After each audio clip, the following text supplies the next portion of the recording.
Hello and welcome everyone to this video. My name is Christopher Grötsch. I'm a solutions engineer with Keysight, and today I want to talk about how to use the data access component in ADS. The data access component is used to load any kind of data to be used in your schematic in ADS. So if you want, for example, to populate parameters of a component using an external file, or you have a component that is represented by S parameters, or for example, also to load transistor models into your workspace. And since it's sometimes not straightforward to use it, I want to show you in detail, step by step, how you can load your external files using the data access component.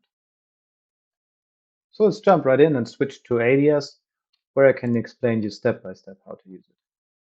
Now in ADS, we have an example workspace for the data access component. You can find it if you go to the example explorer and just type in data access, and you will get this using DAC and S2P MDIF components workspace that you can unarchive and have a look at it. But I want to focus first on the basics. So we start from scratch with a very simple schematic. In the schematic, we have so far a DC source, current probe, and a resistor. And we have a DC simulation controller. For this example, we will be controlling the resistance of the resistor using an external file. And the external file could look like this. So we have two columns here. First one is the index, which just gives us the index of the line that we want to access. And then we have the resistance value that we want to extract. In this case, we only want to use discrete values, so we don't need any interpolation between those resistance values. And to enable such a file to be loaded into ADS, we have to add a header here. Now the header for a discrete file starts with begin and then DSCR data, meaning discrete data. And at the end of the data, we just put an end. Since we have prepared our file now to be loaded into ADS, let's switch back to the schematic. To access the file in my schematic, I have to add the data access component. And if I do a double click here and go to the Files tab, I can point to the file I want to load. In this case, the test_ini.txt. And I can set the file type in this File tab drop-down menu. And as explained before, this is a discrete file, so I choose discrete. Now, if I go to the Independent Variable tab, I can specify the exact data that I want to extract. So for example, I can put in the variable name index and give it a value like 0. This means I will look for the variable index with the value 0, and I will extract the corresponding data. And let's hit add and apply. I will explain how to use it in more detail, but before we go there, let's check the interpolation tab. Now, since we're using a discrete file, I don't want to have any interpolation, so I will set this to index lookup. And discrete files only work with this setting. Let's hit apply and OK. As you can see, my data access component is now populated with all these values. And let's have a closer look at the IVAR and IVAL parameter that corresponds to the values that I put in the independent variable tabs, to the variable name and the variable value. Now here's what's happening behind the scenes. My data access component is opening my file and looking for a variable called index. And as you can see, index is the name of my first column, and it has values from 0 to 3. The IVAL parameter gives the value we're looking for index. So in this case, value 0. That means we extract all the values that belong to the setting index equals 0. So for our file here, we extract R1 is 50. Back in our schematic, we now want to assign the extracted data to a component. So for example, to our resistor here. First of all, let's create a new variable where we map the data to this variable. Let's call it res1. To use data from the data access component, we have to type file curly brackets and then the data access component that we want to use. So we want to use data from the data access component 1, and then which data. So we know we extracted a value for an R1 that is in the file. So we say R1. This is important because we can extract different parameters from the same file, and I will give an example after this one. Now we can assign res1 to our resistor, and we're done.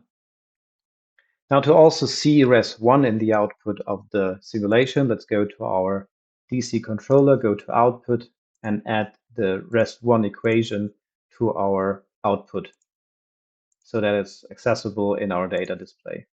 Save this and let's simulate. You can see the simulation finishes without any errors. And if I get the data display, we can plot our res1. And as you can see, we extract 50 ohms. Now, going back to my file, what if I want to extract the 200 instead of the 50? Let's go back to the schematic and set the IVal value to 3, which means we're looking for the index value 3 and extract the data here. Let's save again and simulate. And we have 200 ohms. As mentioned, we can extract several parameters from a file. So for example, let's assume we have more values than R1. Let's say we have an additional column with values for a parameter R2. Let's say this is 5, 10, 15, and 20. And we want to assign these values to a second resistor in our schematic. So let's add a second resistor here.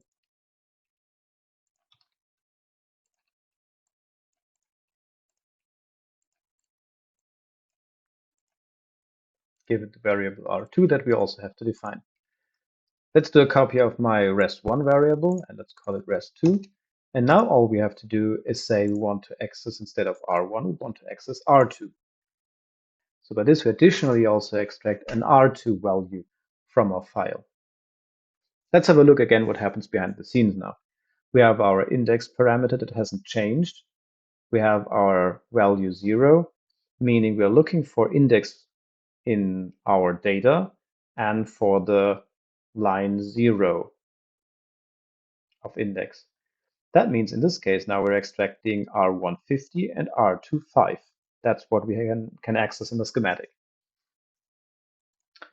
Now let's give it a try with these two parameters. First of all, let me add the res2 also to the equations that are accessible in the data display. Apply OK, and then hit run. Let's add this too.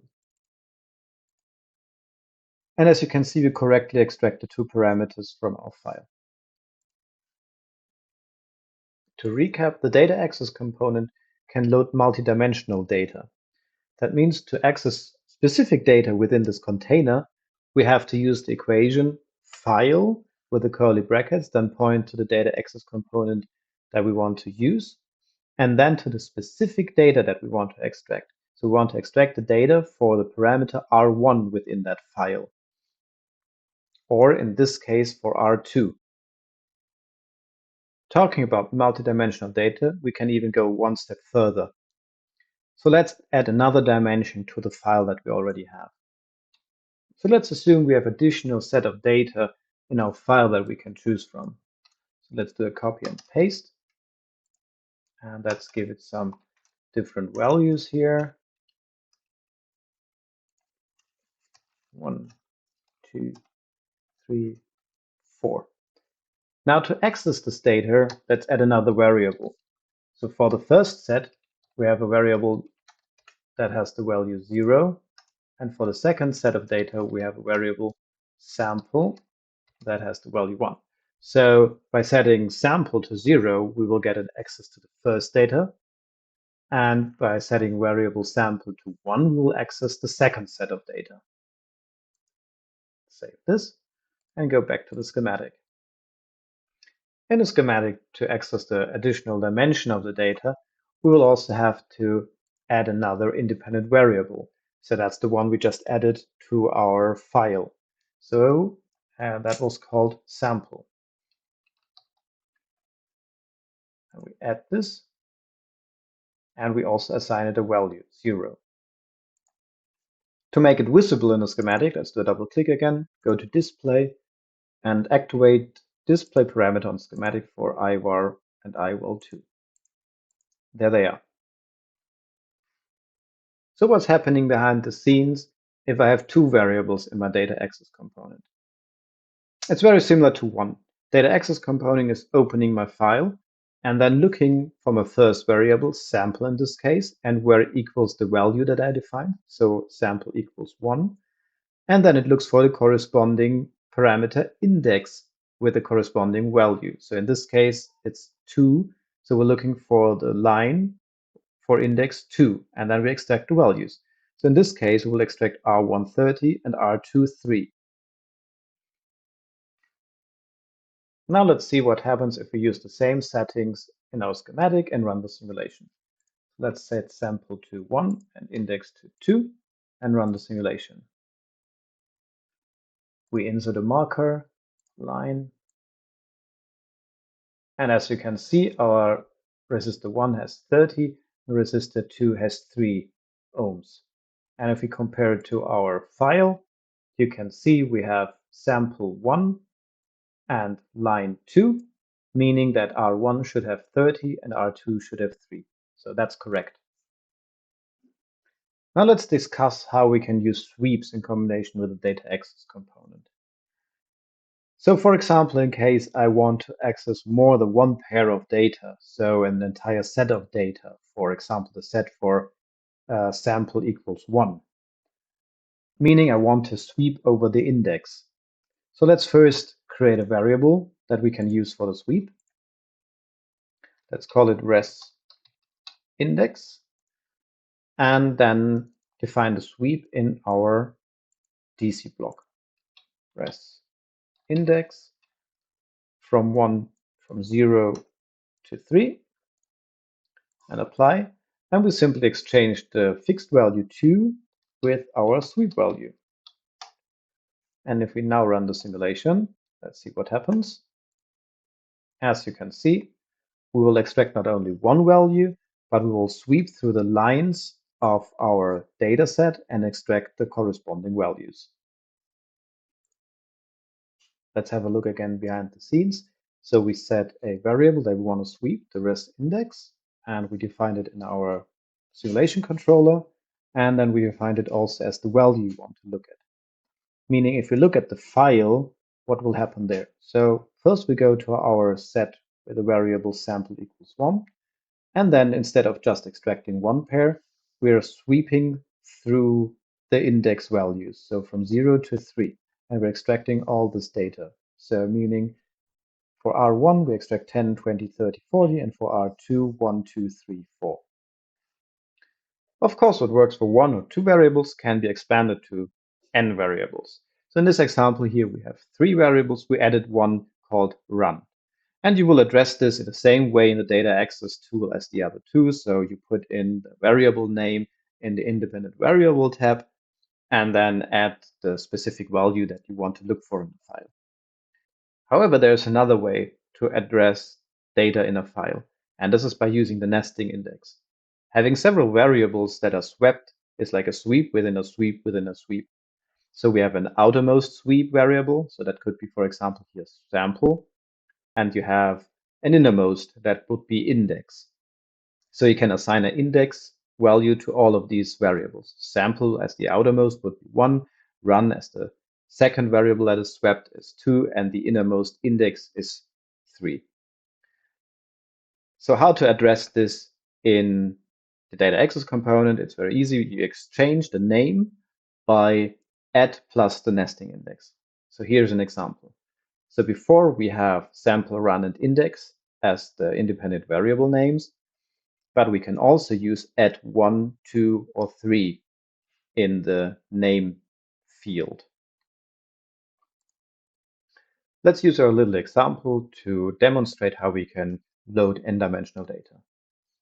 But first of all, let's create some n-dimensional data. For that, we first delete our data access component and add two parameter sweep controllers. So the first one will sweep the variable sample, and we will point to our DC1 controller. And the second parameter sweep will sweep the variable run and point to our first sweep controller to have a nested sweep. Of course, we have to initiate those variables. So we add sample and we add run. And then we also have to use them in our circuit. So let's say res1 is actually sample times 100 plus run times 10 plus res index. So this is our initial sweep that we set up.